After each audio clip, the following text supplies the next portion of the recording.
Hey guys, Frank here. Today we'll check out some stories from us/AskReddit. Here's the first. People who had intimacy with their best friend, what the situation now? Nothing changed. We talked shortly about it, we agreed that it had to happen at some point and laughed about it. Never happened again, still best friends. Till if you have intimacy with your best friend, you either end up not friends anymore or married with cats. Don't talk anymore. Went from talking daily, then things got serious one night after a party. Went from intimacy to dating briefly, but she has some unfinished business with her ex. We broke up so she could have some time to figure out what she wanted and would talk on the phone occasionally to check in like we used to as friends, but you could tell there was a weird feeling in the air. One day we stopped calling and haven't talked in 5 years. Edit, I do still think about her on occasion since we were friends long before we tried to date, and I hear about her in conversation with our mutual friends, but I only think of her as a friend. I actually met an amazing woman in college and we got married last October and we have 3 cats. It became weirdly awkward, but we kept sleeping together for a few months. It just became awkward when hanging out in public.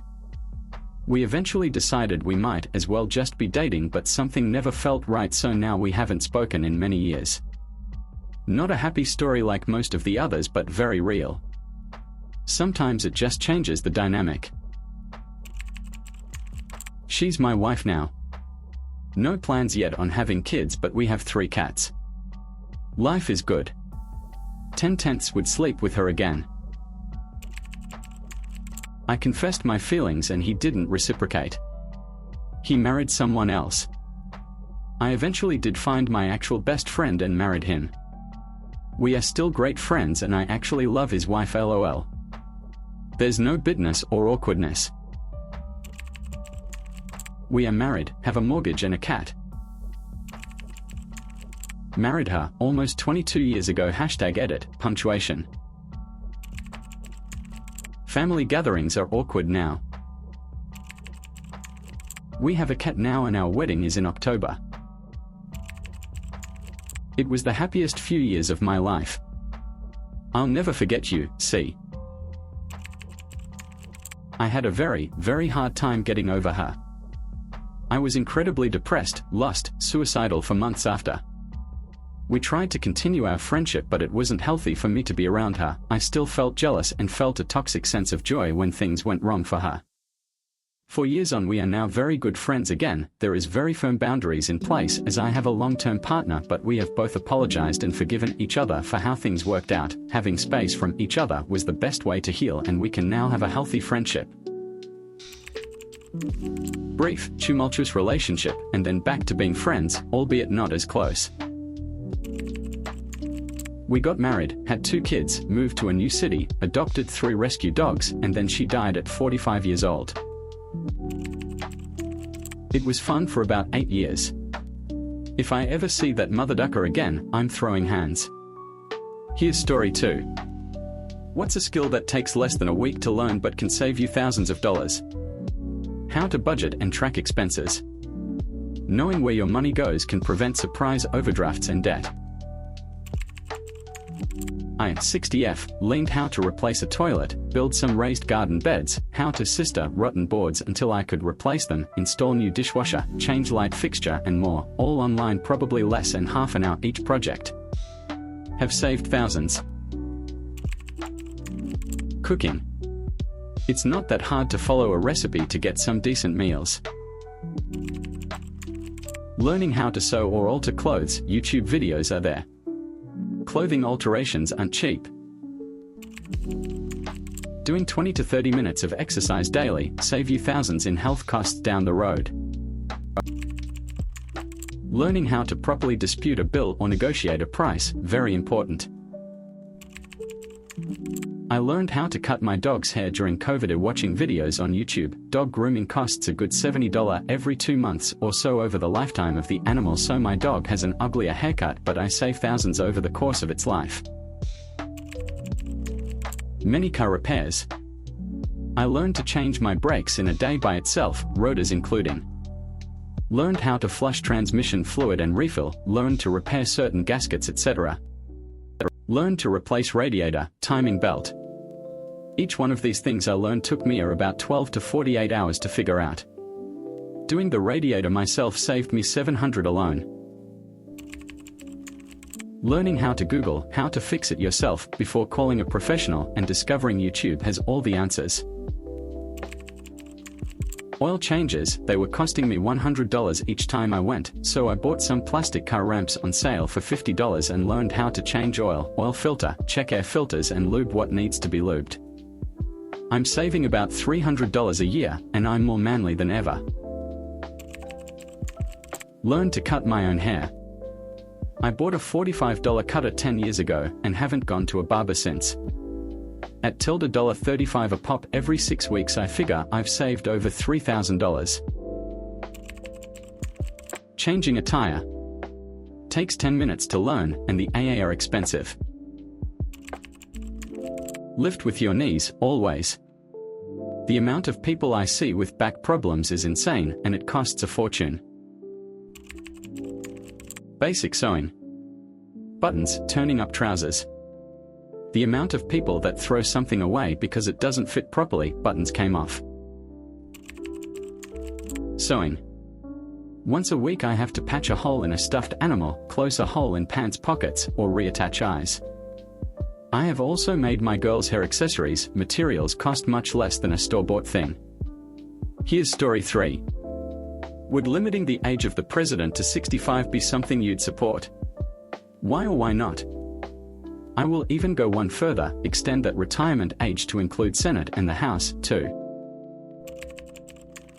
I think the US should implement a ranked choice voting system.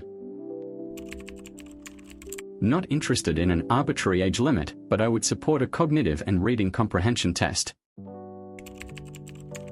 Not really. Age doesn't matter as much as mental sharpness and leadership ability. The bottom line is, we don't need a rule or law to prevent this shitty mess we are in. We need the people to not be so fucking stupid and easily manipulated by media. We could have had a felon and clown for president any time in our history. But we were too smart to vote for one.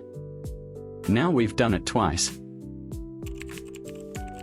I think 75 would be more reasonable. There are plenty of people more than capable of doing the job at that age. It also depends whether you mean 65 at point of election or when they leave office.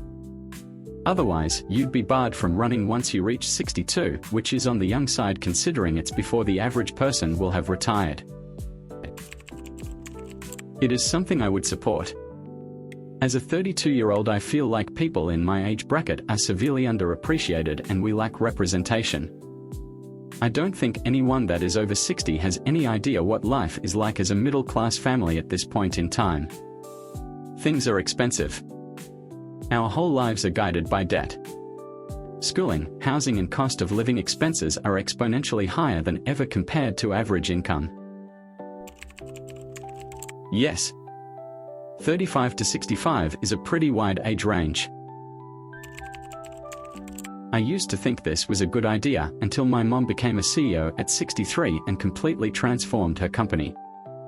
She's more energetic and innovative than most of her younger executives.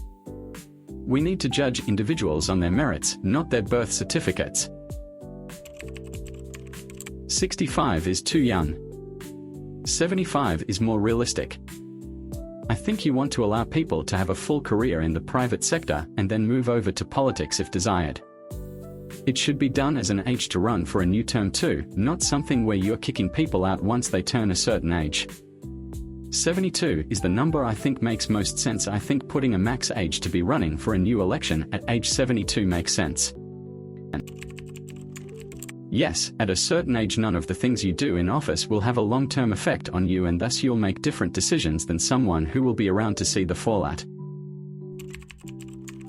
You know we could do this via elections, right?